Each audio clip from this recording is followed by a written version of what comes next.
Assalamualaikum warahmatullahi wabarakatuh. Pada kesempatan pagi hari ini kita akan uh, mereview kembali apa yang sudah kita lakukan selama ini.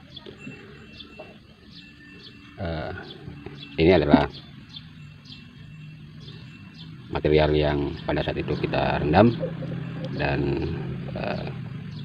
kita endapkan menggunakan soda api. Nah, pada saat kita mengendapkan dengan soda api menghasilkan material cairan yang seperti ini.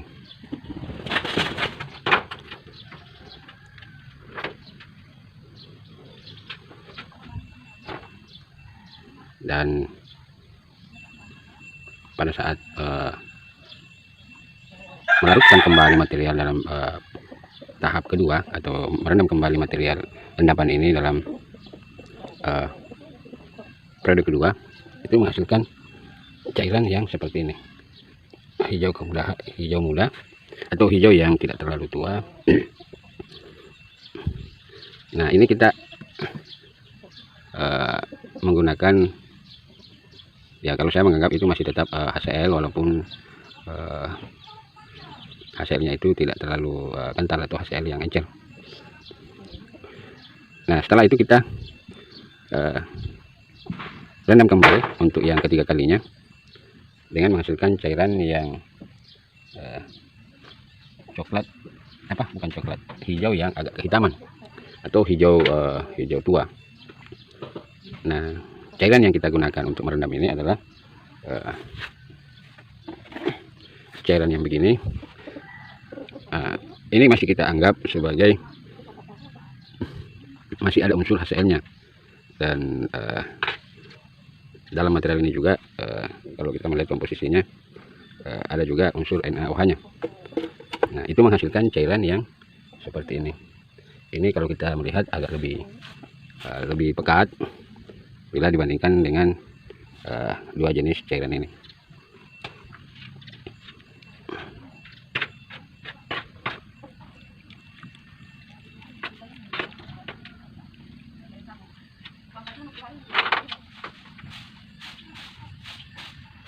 Nah, rencananya kalau semua material ini kita sudah saring, maka kita akan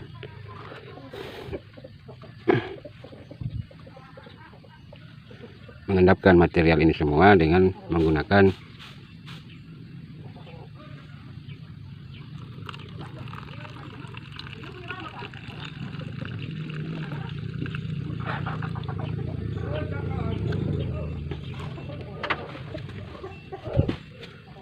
kalsium klorida.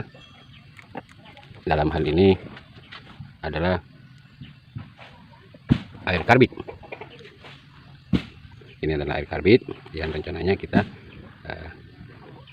akan kita gunakan untuk mengendapkan material yang ini. Nah, ini adalah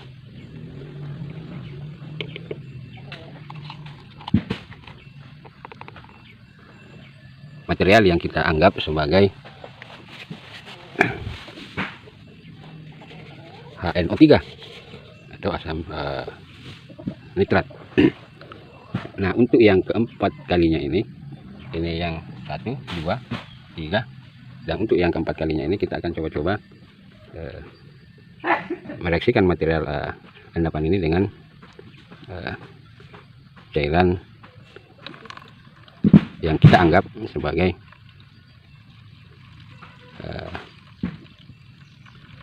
HNO3 atau asam nitrat. Nah, kita akan menunggu kira-kira ini cairannya akan seperti apa, akan menghasilkan warna cairan yang bagaimana.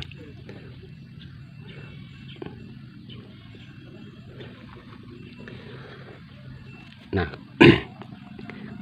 sebenarnya kalau kita ingin mengetahui apakah material larutan yang ada ini yang dihasilkan dari endapan yang ini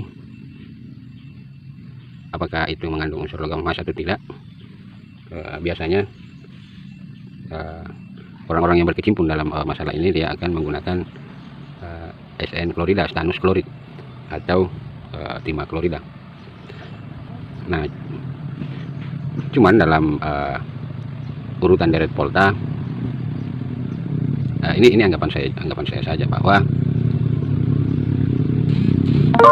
penggunaan stannus klorid kalau menurut saya kemungkinan hanya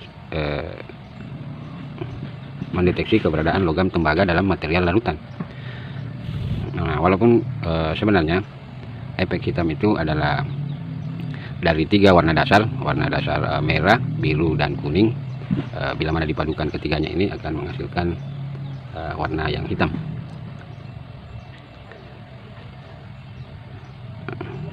Namun kalau menurut saya, ya, penggunaan stannus klorid ya itu mungkin bagus karena dia memadukan tiga warna dasar, yaitu warna dasar merah, kuning, dan biru yang melambangkan masing-masing unsur logam yang kita cari.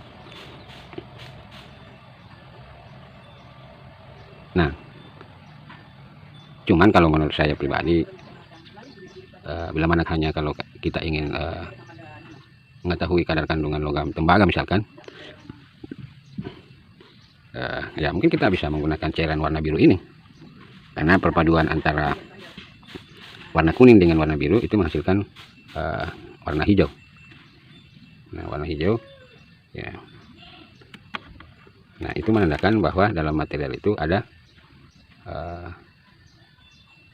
logam yang mewakili unsur warna dasar kuning, sehingga ini menghasilkan warna dasar hijau dengan penambahan cairan warna biru.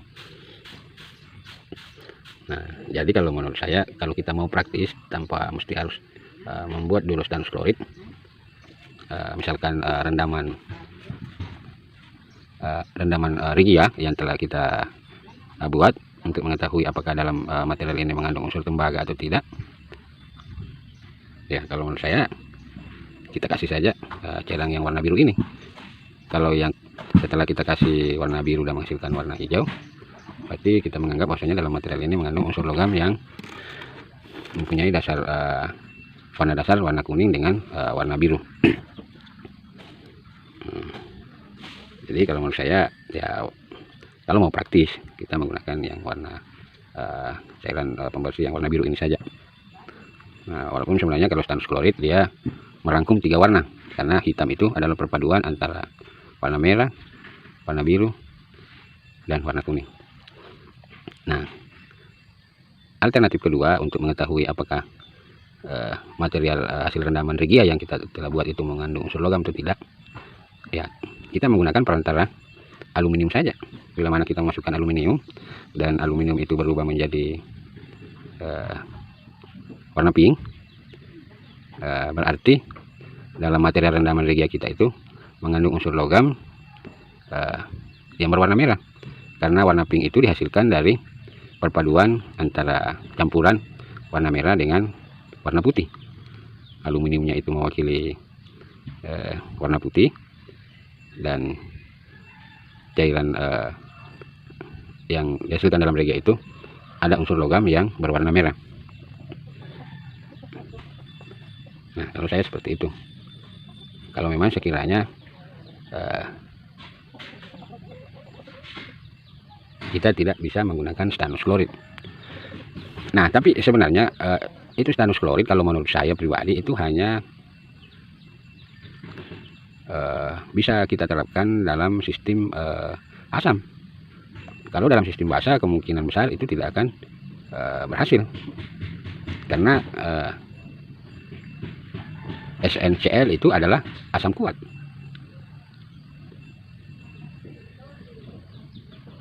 Nah, sedangkan misalkan cairan yang kita hasilkan dari sistem basah, mungkin kalau menurut saya itu tidak efektif. Jadi kalau saya lebih bagus kita menggunakan cairan yang warna biru ini saja. Misalkan ada regia, hasil regia yang kita buat, kita campur yang warna biru. Kalau itu menghasilkan cairan yang warna hijau, ada warna hijaunya, walaupun nanti misalkan hilang kembali, saya anggap itu kita bisa mendeteksi keberadaan logam di awal proses. Atau dengan cara yang kedua, kita menggunakan perantaraan aluminium. Kalau warna aluminium itu nanti berubah menjadi warna pink, berarti dalam cairan regia ini mengandung unsur logam yang mewakili warna dasar merah. karena merah, dasar merah yang ditambahkan dengan warna putih akan menghasilkan warna pink. Nah, kalau kita lihat ini airnya ya masih tetap akan sama seperti yang dua ini, tetap warna hijau. Cuman kalau ini ya karena ini juga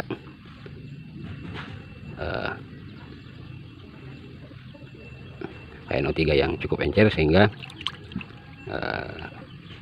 hasil cairannya juga tidak terlalu kental. Cuman mungkin kita diamkan ini selama 1 malam, dan mungkin cairannya ini akan berubah entah seperti apa. Nah, ini adalah karbit yang kita rendam dengan menggunakan HCl yang lemah dari air aki bekas. Nah, kenapa air karbit ini kita rendam dalam HCl? Karena kalsium itu bisa larut dalam asam klorida. Nah, berdasarkan percobaan kita sebelumnya, cairan yang warna hijau ini dengan warna kuning ini itu menghasilkan 2 endapan. Kalau yang ini coklatnya seperti ini, dan kalau yang warna kuning ini menghasilkan endapan yang warna putih. Nah, dari 2 hasil percobaan yang kita lakukan sebelumnya, kita bisa mengambil sebuah kesimpulan bahwa percobaan kita ini dengan menggunakan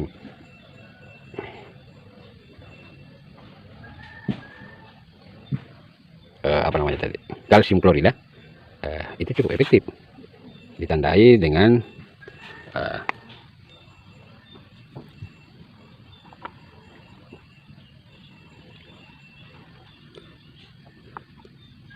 larutan yang kita endapkan dengan menggunakan kalsium itu mengendap secara sempurna.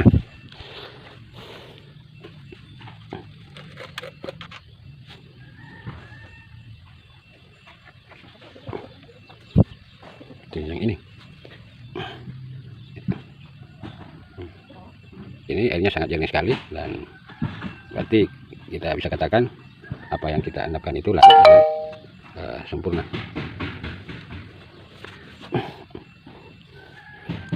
Nah, kita coba cairan yang warna hijau ini. Ini adalah warna hijau hasil dari praktek kita sebelumnya. Kita akan coba-coba endapkan dengan menggunakan kalsium ini.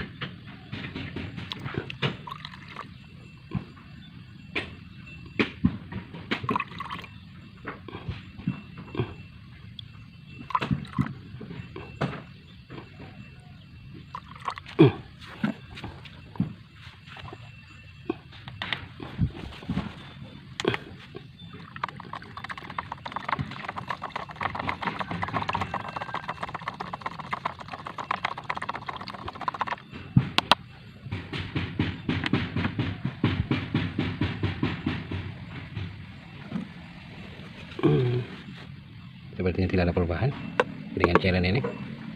Coba kita tes dengan cairan yang kita buat.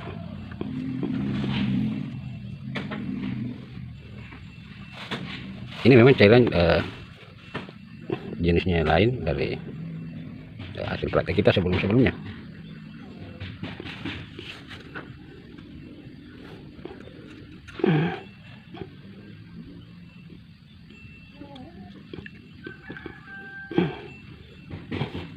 Kita akan coba.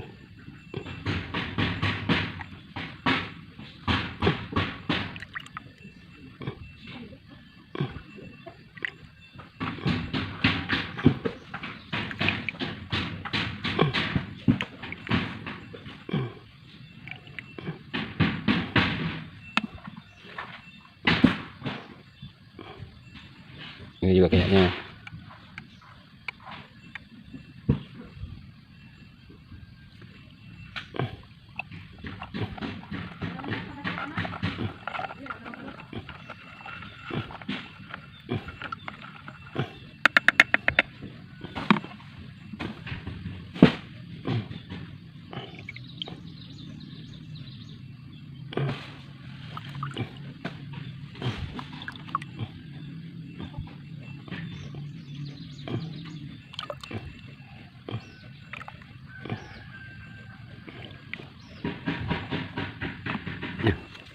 reaksi yang itu hari dengan reaksi yang ada sekarang, sepertinya terjadi anomali.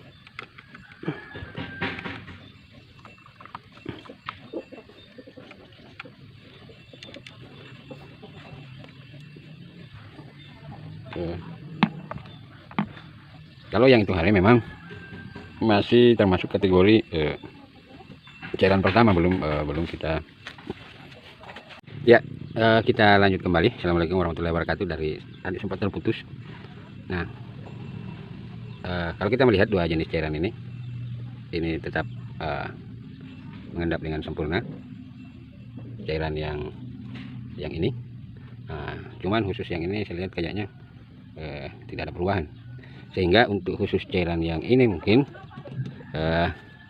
kita akan menggunakan perlakuan yang sama terhadap tiga jenis cairan ini.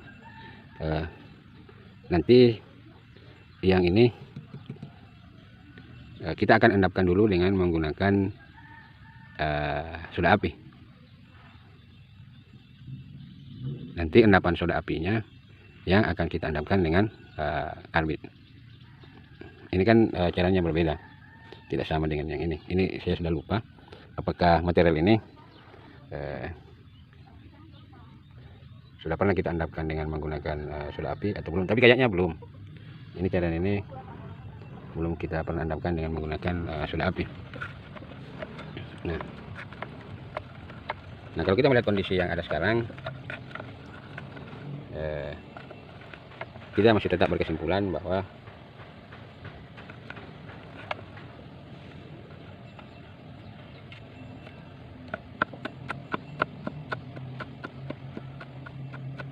untuk mengendapkan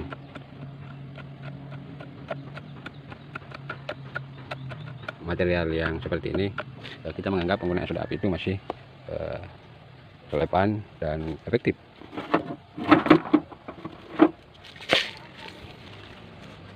Kita akan coba-coba kasih soda api, reaksinya seperti apa.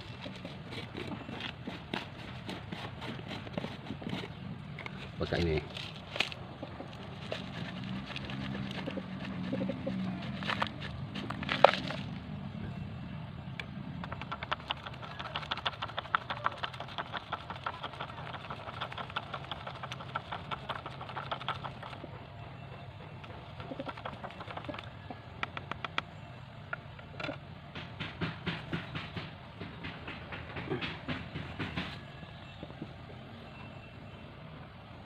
Nah, untuk cairan ini masih tetap warnanya hijau, karena saya melihat setelah 4 kali kita rendam ini, atau 3 kali kita rendam ini, hasilnya tetap masih menghasilkan warna hijau.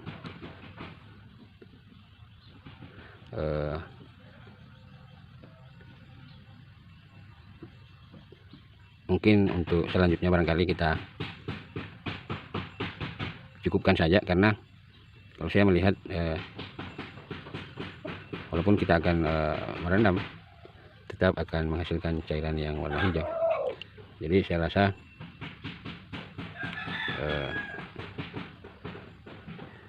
mungkin endapan ini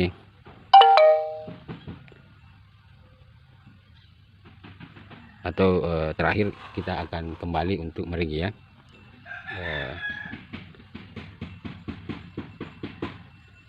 material endapan yang ada ini, kemudian diendapkan kembali. Saya melihat sudah ada perubahan, sudah ada reaksi, berarti kesimpulan kita bisa ambil bahwa penggunaan pengendapan karbit itu harus satu paket dengan soda api. Di awal harus kita endapkan dengan soda api, dan pengendapan yang kedua baru kita menggunakan karbit. Nah, kalau kita melihat ini sudah ada perubahan warna, berarti memang material cairan warna hijau yang ada dalam cirgen itu belum pernah diendapkan dengan menggunakan soda api. Ya, saya rasa untuk kesempatan kali ini kita cukupkan sampai di sini saja dulu, dengan kesimpulan bahwa efektivitas penggunaan kalsium klorida atau air karbit ini, tapi kloridanya ini hasilnya ini ya hasil yang aja, akan mampu mengendapkan material yang sebelumnya itu sudah kita endapkan dengan menggunakan soda api. Nah, kesimpulan yang kedua, kepekatan air ini sangat ditentukan oleh kepekatan asam yang kita gunakan. Kemarin karena kita menggunakan cairan pembersih yang relatif agak kental, sehingga airnya juga itu warnanya agak keras juga, ya hitam ke hijau-hijauan. Nah, untuk yang ini saya lihat hijaunya lebih mudah karena cairan yang kita gunakan juga cairan yang relatif agak encer. Saya kira demikian. Terima kasih. Wassalamualaikum warahmatullahi wabarakatuh.